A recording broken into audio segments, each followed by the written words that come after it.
नमस्कार, मैं पंडित हर्षवर्धन आपका बहुत बहुत स्वागत करता हूं। आप सभी को श्री हनुमान जन्मोत्सव की हार्दिक शुभकामनाएं।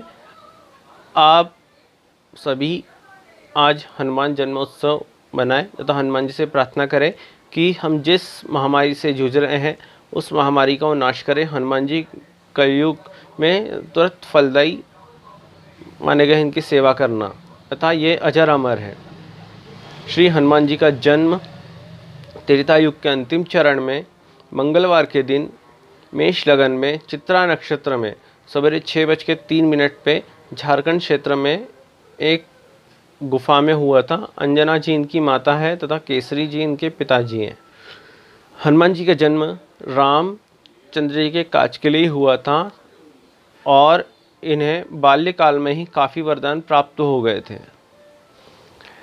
इनकी सेवा करने से तथा इनकी पूजा करने से सब रोगों का नाश होता है और सारे शत्रु पराजित हो जाते हैं।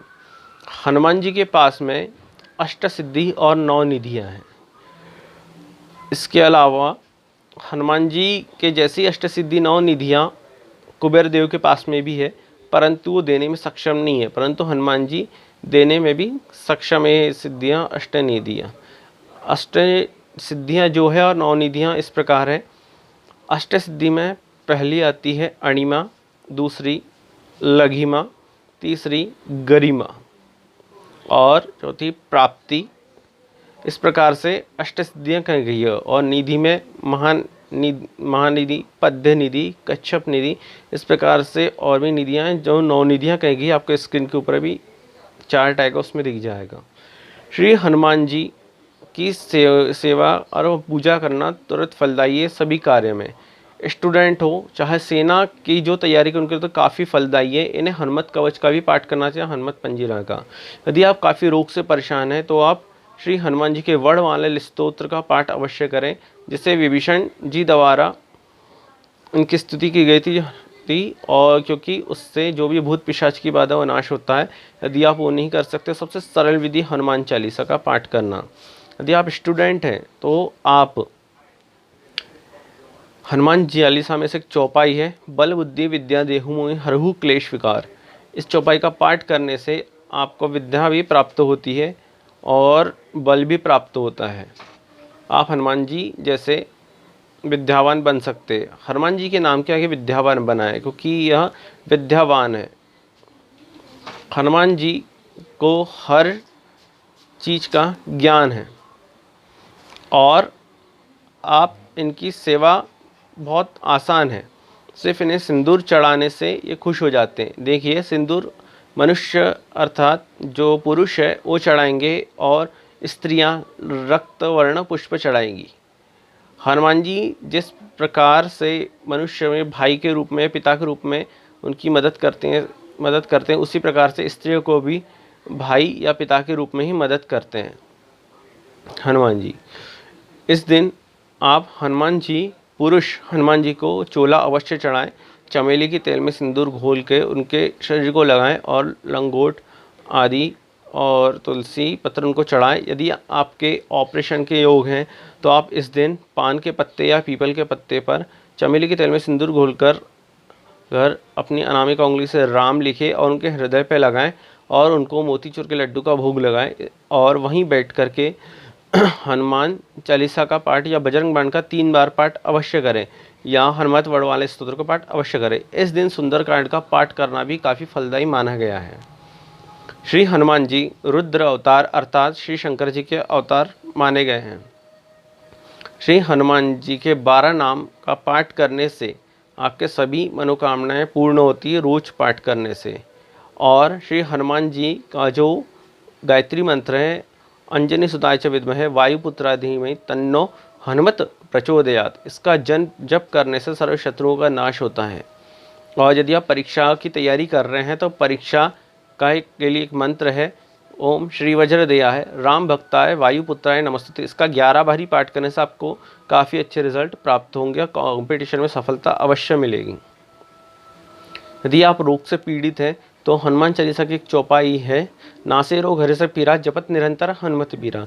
इसका जप आप तुलसी की माला से, रुद्राक्ष की माला से 108 बार कर सकते हैं।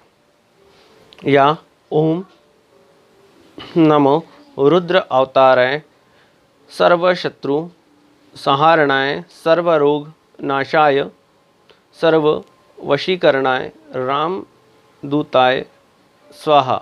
इस मंत्र का आप जप कर सकते हैं हनुमान जी के सामने 108 बार। यह तुरंत फलदायी है और सब रोगों का नाश करता है। यदि आप हनुमान जी की उपासना में असक्षम हैं तो आप सिर्फ सिंदूर चढ़ा सकते हैं और हनुमान जी को मना सकते हैं। और आप यदि कर्जे से परेशान हैं तो श्री हनुमान जी के मंदिर जाए, खास करके मंगलवार को। इस वर्ष तो मंगलवार को ही हनुमान उत्सव मनाया जाएगा और हनुमान जी का जन्म भी मंगलवार को ही हुआ था चित्रा नक्षत्र में। चित्रा नक्षत्र का स्वामी भी मंगल ही है, तो ये सब मंगल करने वाले हैं, मंगल प्रदान करने वाला था, मंगल दोष का नाश भी करने वाले हैं। मंगल के कारण जो भी समस्या उत्पन्न होती है, रक्त की समस्या उत्पन्न होती है, तो उससे भी आपको लाभ प्राप्त होगा। इस दिन आप हनुमान जी के मंदिर जाए और एक गीला नारियल लेके जाओ, उसके ऊपर सिंदूर से स्वस्तिक बनाएं और हनुमान जी को समर्पित करें और वहीं बैठकर ऋण मोचन मंगल स्तोत्र का पाठ अवश्य करें। तो आपको हनुमान जी की कृपा से ऋण मुक्ति भी प्राप्ति को, सर्व शत्रुओं का नाश भी होगा।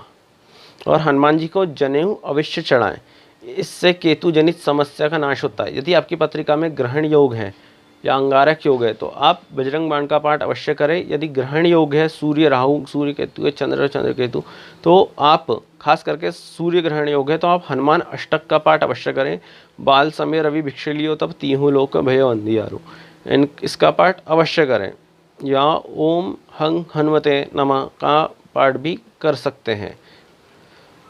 आप हनुमान अष्टक का पाठ 8 बार करना चाहिए। या हनुमान जी की स्तुति ओम अतुलित बलदामम स्वर्णशैलापदेहम दनुजबलकृषाणम ज्ञानिनामगण्यम सकल गुण निधानम वानरानामधीशम रघुप्रिय प्रिय भक्तम वात्य जातम नमामि। इस प्रकार आप हनुमान जी की स्तुति अवश्य करें और बजरंग बाण का पाठ भी अवश्य करें। बजरंग बाण का पाठ करने से सब शत्रुओं का नाश होता है। यह तीसरा ब्रह्मास्त्र माना गया है।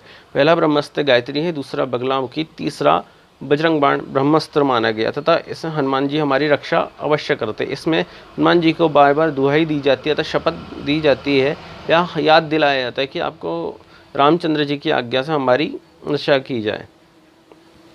इस प्रकार हनुमान उत्सव आप मनाएं और अपने परिवार के साथ खुशी से रहें। आप सभी से ये कामना करता हूँ और इस चैनल को सब्सक्राइब अवश्य करें और शेयर ज़रूर करें। धन्यवाद।